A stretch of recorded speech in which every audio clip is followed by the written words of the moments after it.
hari ini, Ibu meminta kepada salah satu Ananda untuk memimpin doa. Siapa sekiranya? Baik, kepada Syifa Arulina dipersilakan. Baiklah, untuk memulai pelajaran kita hari ini, marilah kita berdoa. Berdoa dimulai. Bismillahirrahmanirrahim. Rabbi shrah li sadri wa yassir li amri wahlul 'uqdatam min lisani yafqahu qawli. Amin. Amin. Semoga pada pagi hari ini apa yang Ibu jelaskan kepada Ananda semua, Ananda paham dan mengerti untuk kedepannya. Pada pagi hari ini Ibu mau bertanya pada bawa handphone semua.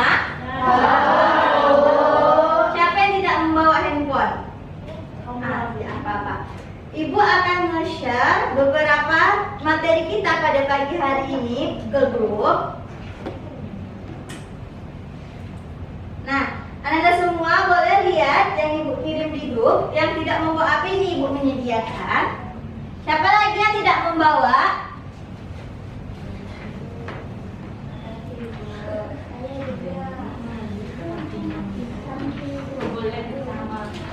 Ada lagi yang nggak membawa HP?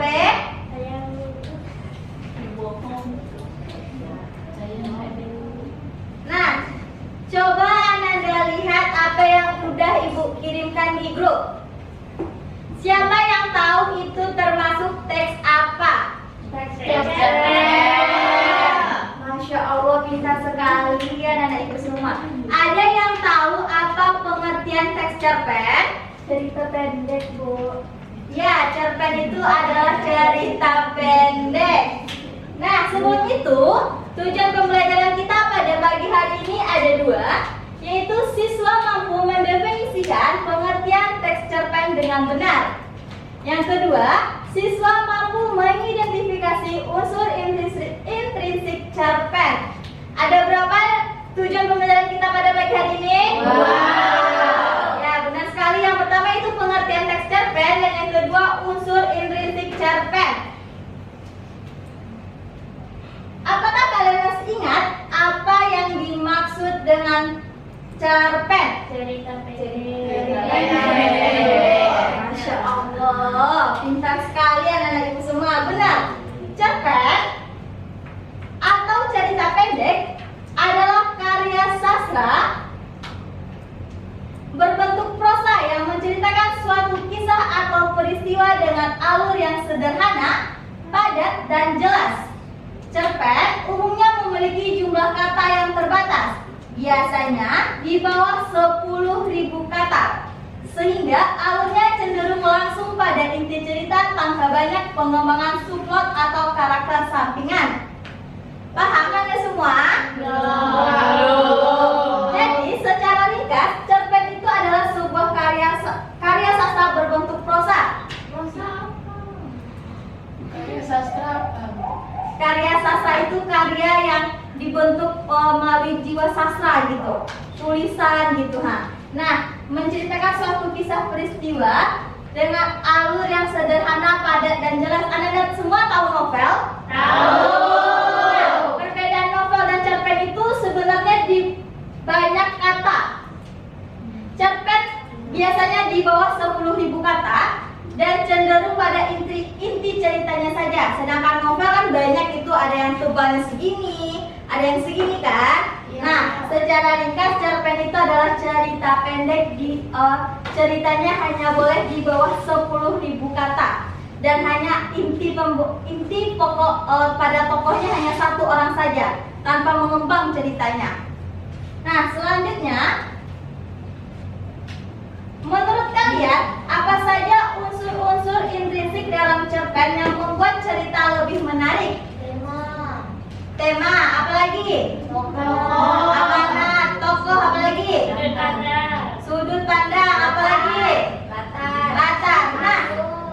Nah ya, alur. Pada kesempatan kali ini, Ibu mengharapkan Anda semua untuk baca teks yang telah Ibu berikan di grup. Yang tidak membawa HP udah Ibu printkan. Baca teks tersebut. Nah, Sebagaimana yang telah Ananda sebutkan tadi, unsur intrinsik cerpen ada 7, yaitu ada tema, alur, tokoh dan penokohan, sudut pandang, latar, amanat, dan gaya bahasa. Udah dibaca cerita yang Ibu kirimkan? Belum. Siapa yang ingin membacakan paragraf pertama? Ya. Nah, silakan kepada Zahratul. Di tempat duduknya aja. Rara selalu melewati jalan yang sama setiap pagi saat berangkat ke sekolah. Ada satu hal yang selalu menarik perhatiannya, yaitu bunga liar kecil yang tumbuh di tepi jalan berbatu. Bunga itu berwarna kuning cerah, selalu berdiri tegak meski angin kerap kali menerpanya. Siapa yang ingin membacakan paragraf 2? Nah, silakan kepada Nafla. Suatu hari hujan deras mengguyur kota mereka semalaman. Pagi harinya jalanan penuh genangan dan Rara hampir terlambat karena harus menghindari banyak jalan yang becek. Sesampainya di tempat biasa, ia segera mencari bunga kecil itu, khawatir kalau sudah layu atau rusak. Namun, betapa terkejutnya ia melihat bunga itu masih berdiri tegak, sama cantiknya seperti kemarin. Siapa yang ingin membacakan paragraf 3? Nah, nih, silakan Ananda. Rara berhenti sejenak, menatap bunga itu dengan kagum. Di tengah batu-batu dan jalan keras yang dilewati orang-orang, bunga itu bisa bertahan, tetap tumbuh dan tetap cantik. Ia tersenyum, lalu berbisik lirik. Kamu kuat ya, bunga kecil. Terima kasih sudah mengajarkan aku bahwa tidak peduli seberapa kerasnya hidup, kita harus tetap bertahan. Lanjut paragraf terakhir. Sepanjang perjalanan menuju sekolah, Rara merasa lebih semangat. Ia tahu sebesar apapun masalah yang dihadapinya, ia ingin setangguh bunga kecil. Nah, setelah kita membaca teks cerpen yang Ibu berikan, kali kita masuk ke unsur intrinsik cerpen. Yang pertama yaitu tema. Tema sebagai jiwa cerita. Tema adalah ide atau gagasan pokok yang mendasari cerita pendek tersebut. Konsep utama yang mendorong plot dikenal sebagai tema, yang sebagaimana tema mencakup berbagai topik seperti politik, masalah sosial, filsafat, cinta, dan persahabatan. Menurut Ananda semua, apa tema dari cerita bunga di tepi jalan tersebut? Optimisme. Ada yang tahu lagi? Semangat. Ada yang tahu lagi? Tema kehidupan. Masya Allah. Nah, tema cerpen ini adalah ketangguhan dan keindahan hidup di tengah kesulitan. Sebagaimana kita bisa melihat pada kutipan cerita tersebut, bunga kecil itu tetap berdiri meski di tengah jalan yang keras dan berbatu. Tahu apa itu tema? Tahu. Apa tema tadi? Nah, Masya Allah. Kita lanjut ke yang kedua, yaitu alur. Alur sebagai jalan cerita. Alur atau plot terbagi menjadi dua, yaitu alur linear dan kilas balik. Alur linear terjadi jika cerita bersambung ke depan. Alur linear ini merupakan alur maju. Sedangkan cerita kilas balik terdapat bagian yang mengisahkan masa lalu atau alur mundur. Nah, pada cerita bunga di tepi jalan, apa sekiranya alur pada cerita tersebut? Maju. Kenapa maju? Tidak mundur, benar. Apa kutipan yang mengatakan kalau cerita tersebut adalah alur maju? Keesokan harinya terus Sepanjang perjalanan pagi harinya. Nah, bisa Anda lihat pada cerita ada kutipan yang mengatakan saat hujan turun, aku berdoa agar bunga kecil itu tidak layu. Keesokan paginya ia masih berdiri tegak. Nah, itulah yang membuat cerita bunga di tepi jalan memiliki alur maju. Anda semua bisa membuat beberapa cerita pendek tentang alur mundur? Tidak ada yang bisa?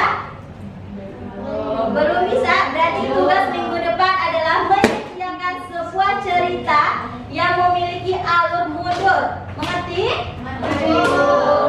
Selanjutnya kita masuk ke unsur intrinsik yang ketiga, yaitu tokoh sebagai wajah cerita. Tokoh atau penokohan adalah salah satu bagian yang wajib ada dalam sebuah cerpen. Tokoh merupakan pelaku atau orang yang terlibat di dalam cerita tersebut, sedangkan penokohan adalah sikap tokoh yang ada di dalam cerita. Siapa tokoh yang ada pada cerpen tersebut?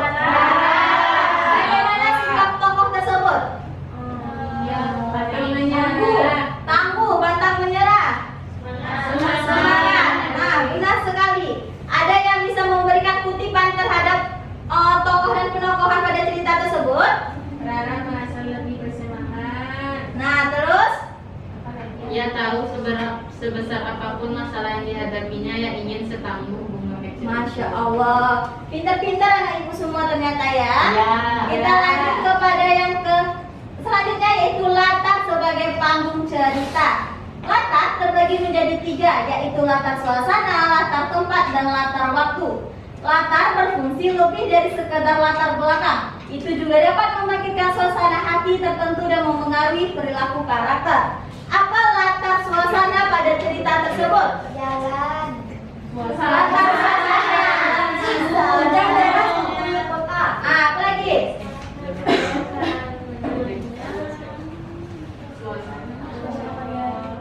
Itu kalau pagi hari termasuk latar suasana atau latar waktu? Latar waktu. Kalau latar tempatnya apa? Jalan. Nah ya, bukti kutipan dari latar pada cerita Bunga di Tepi Jalannya itu, pagi itu setelah hujan semalam, itu pada kapan itu waktunya? Pagi, benar. Aku melihat bunga kecil itu bersinar kembali di bawah sinar matahari. Kita lanjut, yaitu sudut pandang sebagai lensa cerita. Sudut pandang penulis menentukan bagaimana kisah itu diceritakan. Sudut pandang utama adalah sudut pandang orang pertama atau saya. Sudut pandang orang ketiga serba tahu atau penulis mengetahui segala hal tentang setiap tokoh. Yang sudut pandang orang ketiga terbatas, yaitu penulis hanya mengetahui pikiran dan perasaan satu tokoh. Menurut Ananda semua, apa sudut pandang pada cerita Bunga di Tepi Jalan tersebut? Orang Kenapa yang pertama? karena bercerita. Ah, benar sekali. Orang pertama atau orang ketiga?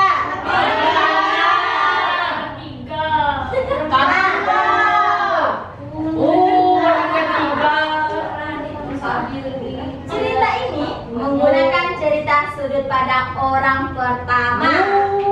Nah, sebagai tokoh utama menggunakan kata ganti aku yang memungkinkan membaca untuk merasakan secara langsung pengalaman dan perasaannya. Sebagaimana buktinya, pada kutipan aku merasa seolah-olah bunga kecil itu berbicara padaku, memberiku semangat untuk terus melangkah. Jadi sudut pandang itu berapa? Pertama. Kita lanjut kepada unsur intrinsik selanjutnya, yaitu gaya bahasa sebagai warna cerita. Ada yang bisa memberikan kritik pada gaya bahasa cerpen tersebut? Mudah dipahami, apalagi? Sederhana. Sederhana, apalagi? Ceritanya nggak panjang. Iya kan dia cerpen. Apa lagi ya? Nah, gaya bahasa pada cerita tersebut itu menggunakan bahasa yang sederhana dan mudah dipahami dan penggunaan diksi yang tepat untuk menyampaikan perasaan. Kita lanjut kepada unsur intrinsik yang terakhir, yaitu amanat atau pesan penulis. Sekiranya apa amanat yang dapat Ananda petik dari cerita tersebut? Jangan mudah menyerah, Bu. Jangan mudah menyerah, terus Optimis. Nah, setiap makhluk hidup sekecil apapun memiliki peran dan kekuatan untuk menginspirasi dan lainnya. Itu terdapat pada cerita Bunga di Tepi Jalan. Nah, dah habis materi kita pada pagi hari ini. Ibu menyediakan beberapa kuis. Pada pagi hari ini kita akan ada kuis. Bagi Anda yang bisa menjawab, silakan angkat tangan. Pertanyaannya akan kita spin terlebih dahulu.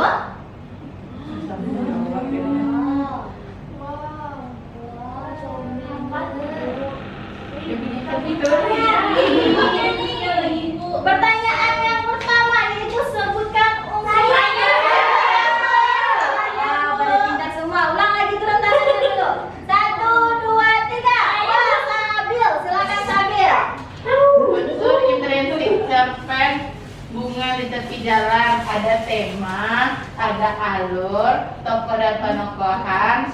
pandang, latar, amanat, dan gaya bahasa. Benar tidak apa yang dijawab oleh Teanan Devita Sabil? Beri satu permen. Mau juga, mau juga. Mau juga, mau juga. Kita lanjutkan. Konten dia. Nanti kita kamu tengok. Nah, kita lanjut. Aku lagi. Saya. Ayo, apa yang dimaksud dengan sudut pandang dalam cerpen dan sebutkan contohnya. Nah, silakan kepada Ananda Zakatul. Sudut pandang itu adalah Apa ya? contohnya. Kalau di dalam cerpen Bunga di Tepi Jalan ini, sudut pandangnya itu sudut pandang orang pertama. Kenapa dari orang pertama? Karena dia memakai kata aku yang mana mengembalikan kepada dirinya sendiri. Nah, sebelum itu ada yang tahu apa pengertian sudut pandang? Silakan Ananda Angela. Posisi pengarang saat menceritakan kisah tersebut. Nah, benar atau tidak yang dijawab oleh Angela dan Zaratul? Benar. Terima kasih pada satu-satu. Kita lanjut. Apalah kamu disambil? Beri kentut.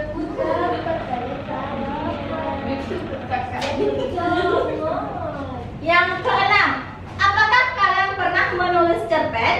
Jika ya, apa tema kalian yang kalian pilih? Ceritakan. Nah, silakan kepada Devi Hafiza. Saya pernah nulis cerpen waktu SD kelas 5, Bu. Apa temanya? Pergi ke rumah nenek judulnya, tapi temanya liburan. Nah, gimana tuh ceritanya? Coba ceritakan sedikit. Temanya enggak tahu. Saya waktu itu libur sekolah, Bu. Terus saya dan orang tua saya pergi ke rumah nenek di desa. Soalnya saya tinggal di kota. Terus, Dia tinggal di batu sampah. habis itu, Habis itu saya bermain di sana dengan sepupu saya. Datang nggak sih bukunya? bagus nggak cerita dari teman kita? Apa lagi cerita tapi gunakan unsur intrinsik. Ada temanya, ada latarnya. Apa tadi tema yang Revi ambil dari cerita yang pernah Revi buat? Latarnya? Desa. Alurnya? Sudut pandang? Apa amanat sekiranya yang bisa Revi ambil dari cerita yang Revi buat? Kalau liburan pergi ke rumah nenek.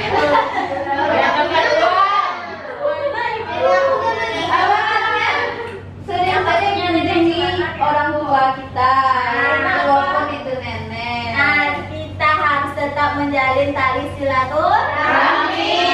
Dan tetap tercintanya rasa cinta dan kasih sayang. Kasih satu permen buat Revi. Kita lanjut. Ini aja dia dari kamu. Nggak ada uang kamu baju kandungan. Selanjutnya, apa yang dimaksud dengan cerpen? Silakan kepada Firsa. Cerpen itu cerita pendek, Bu. Nah, itu cuman Kamu dia mau. tidak boleh lebih dari 10.000 kata, Bu. Apa bedanya cerpen dengan novel? Kalau novel itu banyak, Bu. Ada yang setebal ini, segini juga ada. Tapi kalau segini itu sedikit. Kamu lihat aku dong. Kalau novel itu, kalau cerpen nggak ada yang segini, Bu. Benar tidak jawaban dari Firsa? Kasih atau tidak bisa tidak? Silakan dia udah menjawab. Ini buat Firsa satu. Kamu dikasih. Aku baik. Itu kamu dapat. Dikasihnya sama sesuatu. Baik kali Sabir. Masih ada 6 pertanyaan lagi. Ini kan setia. Apa itu alur dan bagaimana cara menentukan alur dalam cerpen? Siapa yang mau menjawab? Bu. Silakan. Nggak boleh dulu. Aku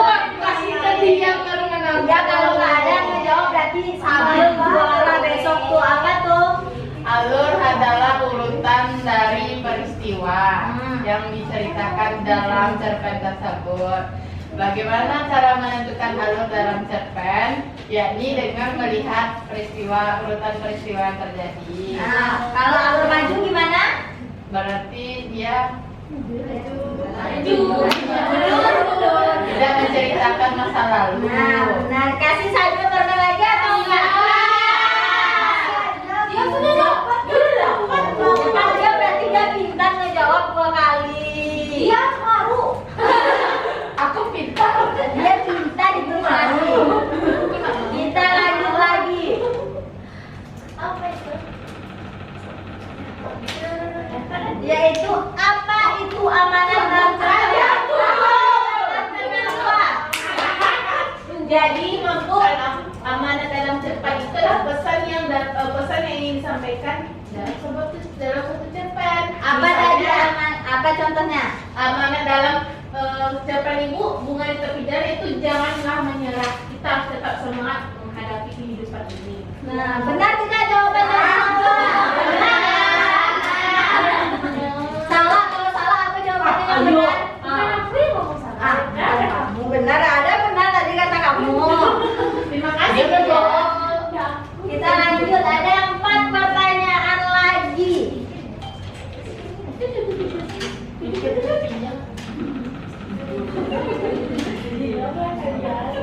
Yang ke selanjutnya, apa saja unsur intrinsik yang membangun sebuah cerpen? Udah tadi. Aku yang jawab pertama. Ya, kita ulangkan. Banyak nanti permen ibu habis. Banyak permen ibu lagi. Apa yang dimaksud Udah. dengan latar? Boleh dia. Ada yang tahu apa latar? Aku lagi, ha? Ada yang tahu apa itu? Udah jelasin tadi apa itu latar. Latar udah. Silakan kepada Ara. Latar itu sesuatu yang menerangkan tempat terjadinya suatu peristiwa di dalam cerpen, waktu terjadinya, dan suasana terjadinya cerita itu. Jadi latar ada berapa? 3. Pertama, suasana.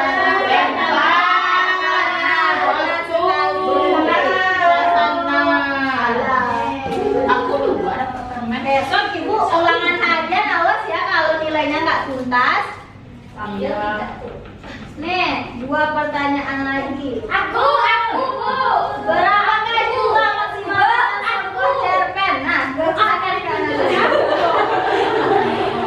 Jumlah kata maksimal dalam sebuah cerpen itu 10.000 kata, Bu. Ya, benar sekali. Benar atau salah? Salah.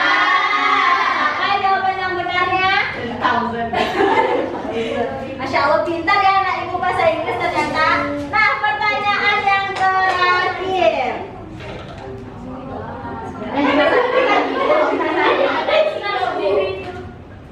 Nah, coba simpulkan pembelajaran kita pada hari ini. Siapa yang mau menyimpulkan? Saya. Nah, silakan. Silakan kepada Sabil simpulkan pembelajarannya. Jadi hari ini kita mempelajari tentang cerpen, yakni cerpen adalah cerita pendek. Ya, cerpen memiliki 7 unsur intrinsik.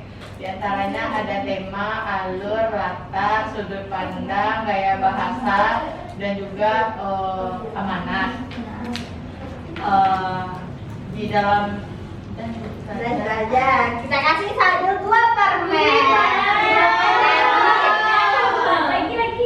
Jadi pagi ini kita belajar tentang teks cerpen atau cerita pendek yang memiliki 7 unsur intrinsik. Yang pertama ada tema, alur, latar, tokoh dan penokohan, sudut pandang, gaya bahasa, dan amanat. Minggu depan jangan lupa tugasnya. Pada pagi hari ini Ibu cukupkan dengan mengucapkan Alhamdulillah. Assalamualaikum warahmatullahi wabarakatuh.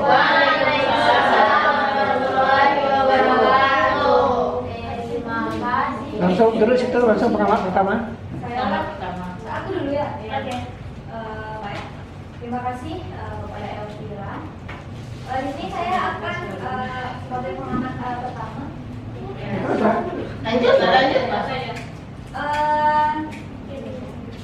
Di pada membuka pelajaran itu Elvira tidak mengkondisikan siswa, seperti tidak mengambil akun siswa. Nah, mungkin kita terbuka untuk tidak mengambil akun siswa. Lalu selanjutnya Elvira tidak mencoba menaikkan hal yang diajar dengan realita kehidupan. Lalu selanjutnya itu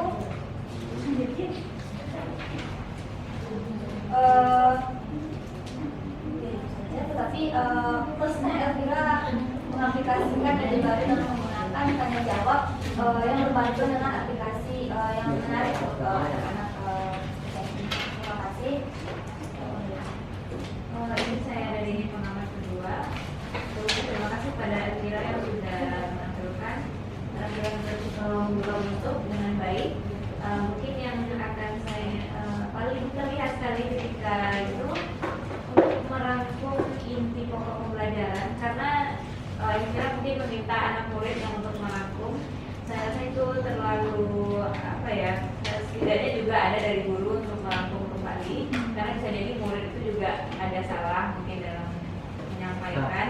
Kemudian yang paling terlihat sekali adalah mungkin Elvira nervous ya, dan terlalu cepat ketika menjelaskan. Kemudian ketika bertanya kepada murid terasa tidak fokus, atau mungkin hanya berfokus kepada PPT ketika menjelaskan, sehingga murid juga mengambang dan kurang chemistry. Mungkin itu sedikit saya. Baik, saya dari pengamat ketiga. Sebelumnya terima kasih Elvira sudah menunjukkan teman-teman luar biasa ya tadi ya. Tadi di interaksi pembuka yang mungkin masih agak kaku ya, jadi sama ngomong tadi lupa aksen. Tapi habis itu Elvira sudah mulai memberikan pertanyaan pemantik seperti tahu nggak cerpen, ingat nggak cerpen itu udah bagus. Cuma tadi dalam materi itu Elvira terlalu teori untuk anak kelas SMP. Jadi cepat lompat-lompatnya, jadi kurang penekanan dalam materi. Lalu yang tadi juga kurang menaikkan dengan realitas siswa saat menjelaskan pas awal-awal. Tapi habis itu di quiz Elvira sudah mulai enjoy sehingga merasa siswa untuk lebih excited. Mungkin mulai excited. Tangan untuk biar